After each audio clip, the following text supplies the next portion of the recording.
So, today is October 7th, 2018, and I'm taking you with me to vote. Today is election day in Brazil.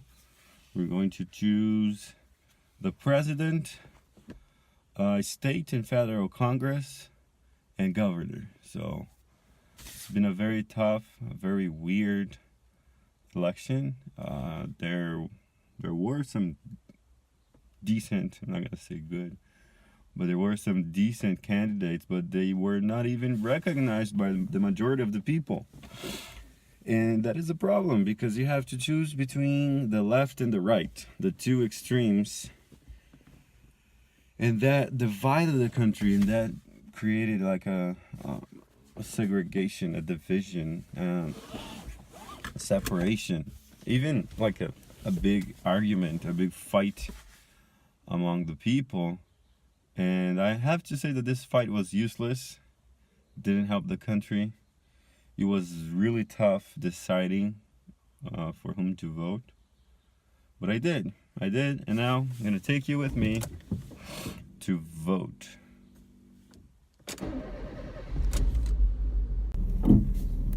For you to understand, to better understand what an election day is like in Brazil, I want to take you with me, like I want to show you the way.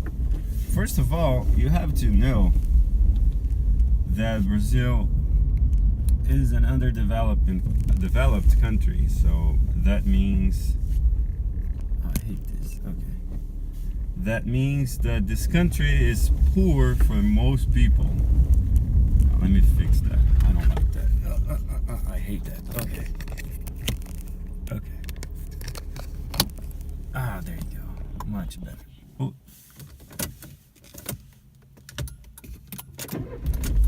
And because even my card tells you that this country is an underdeveloped country because we don't have security.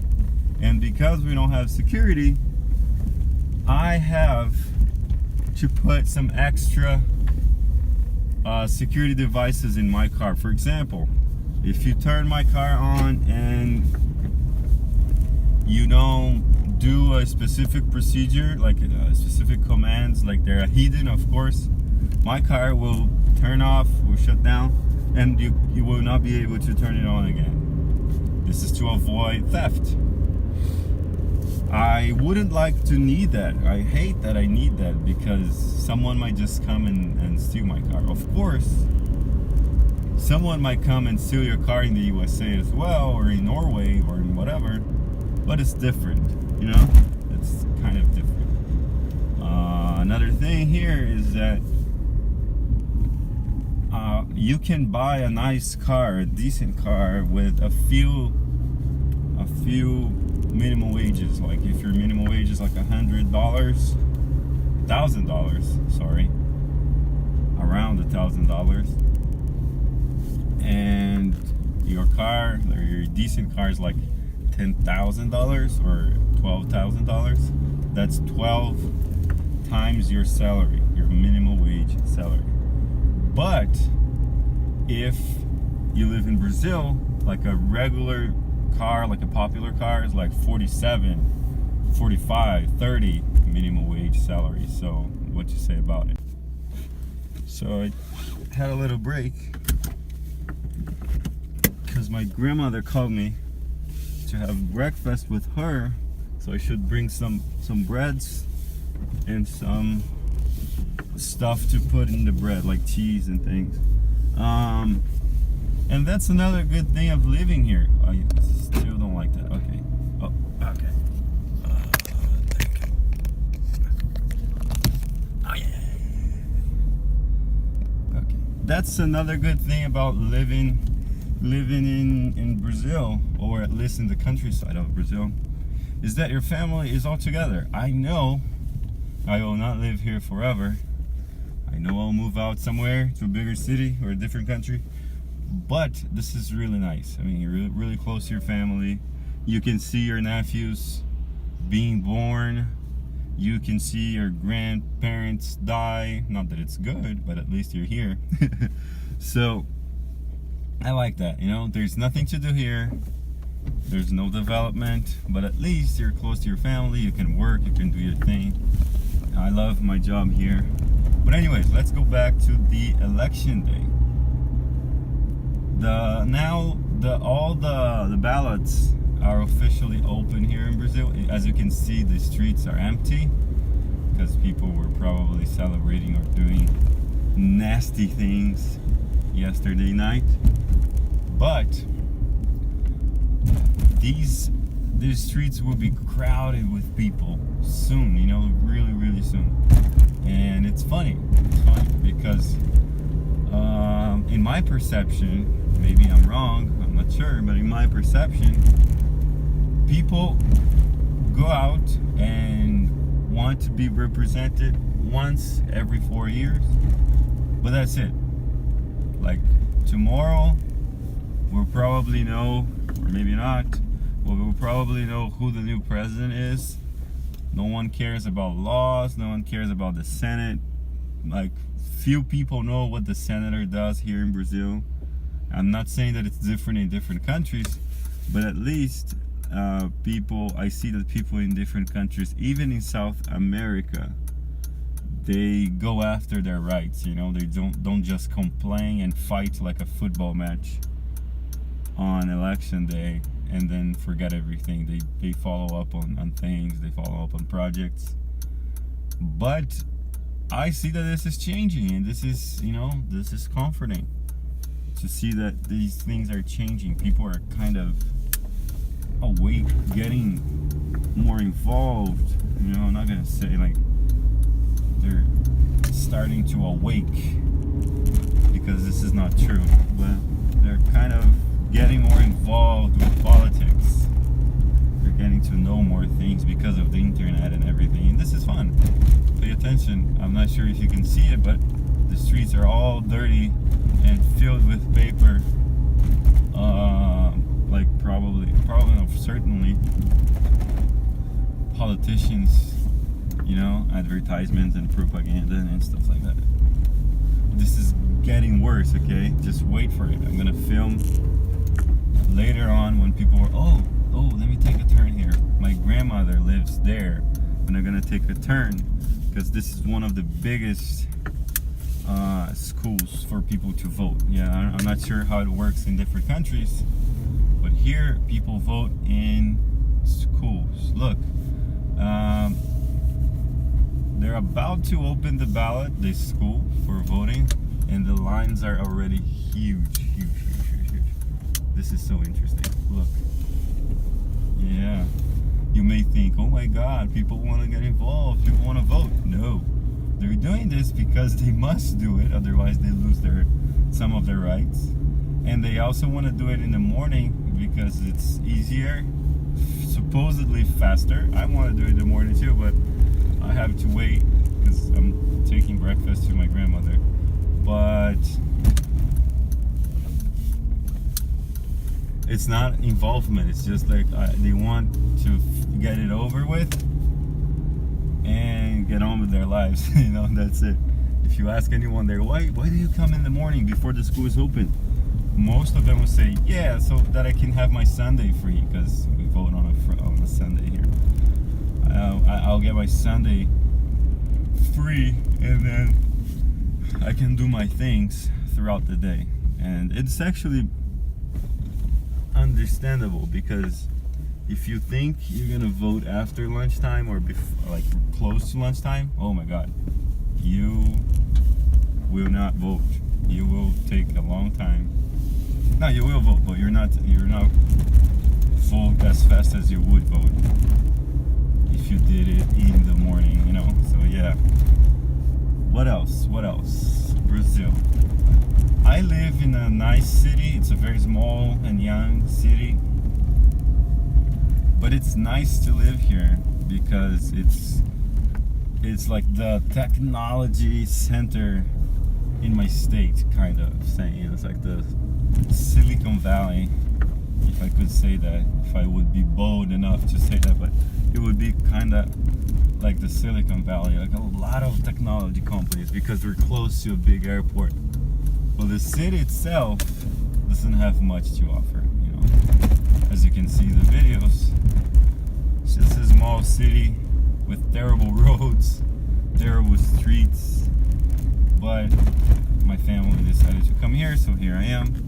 But I will probably not continue my family here. Probably is a good word, but I will certainly not continue my family here. It was a great experience living here. Oh, let me show you the doggy. Hey, doggy.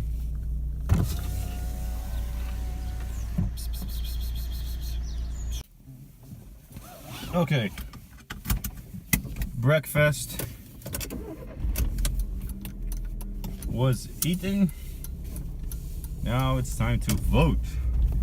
It's 8 a.m. The ballots are officially open and I'm going.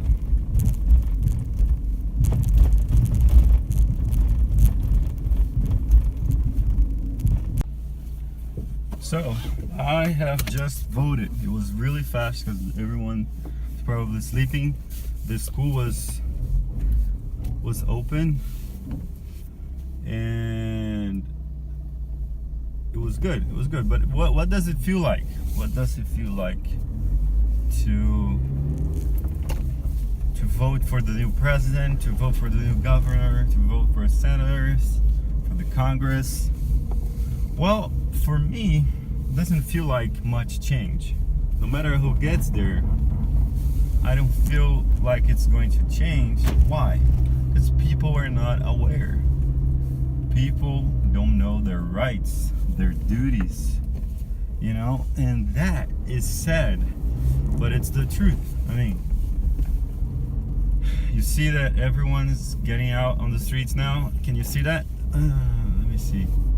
There are people voting, but they're just doing what they should, you know. And it's funny because I was waiting for a guy to vote before me, and he didn't know for how many people he should vote for. He didn't know who to vote for, so he was just pressing buttons. And the lady was like, the volunteer, there's one more. Now this time it's five numbers. There's one more. There's more. So he didn't even know what he was doing there, and he's probably representing most of the country. Like, he's probably the average Brazilian that doesn't know what the hell he's doing there. And so yeah, that when I say that I don't see much change coming, it's because the people doesn't know, you know, what's happening, and doesn't know how to act or how to demand for things, you know. Oh, there's a huge oh. So I don't know. Let's wait. Let's pray and let's wait for the best. And let's hope for the best, not wait. Let's hope for the best and try to make people aware of politics and government and how the government works and what we should do as a people, as a whole, to get better results from the government. That's what we can do.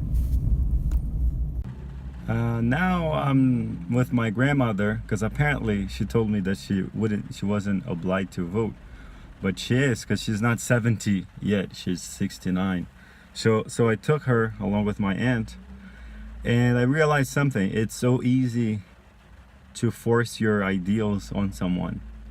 Like, I was waiting for my grandmother to get ready to dress up, and there were some neighbors of hers at her place, and they all asked, including my grandmother, they all asked for how to vote and the candidate I chose, so they could vote too, because they hadn't done any research. So they didn't know the numbers, they didn't know the order, they didn't know for whom to vote, or they didn't know for what positions they were voting. So imagine a whole country. I'm not saying that everybody's like this, but most people definitely are like this. So how can we solve a problem like this? Information, information, information. So my grandmother and my aunt already voted, and I saw a guy practicing some illegal activities. Like, he was asking people to vote for his candidate, And I asked him, hey, I told him, hey man, this is not legal. You're committing a crime and all. You should stop. And he didn't pay attention. So what I did, I called the police. And I told them, hey, there's a guy doing this and that. I'm not sure, like some of my friends laughed at me and said, hey, nothing's gonna happen. But at least I did my part. You know, there is an incident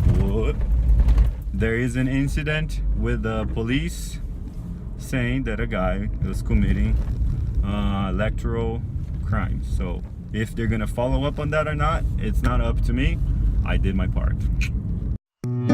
Olá, meu nome é Alan Dantas e o objetivo deste canal é fazer com que qualquer pessoa com o mínimo acesso à internet possa aprender inglês, mudar seus hábitos e convicções, ter acesso a mais oportunidades, se tornando assim agentes de mudanças em suas próprias vidas e na vida dos outros.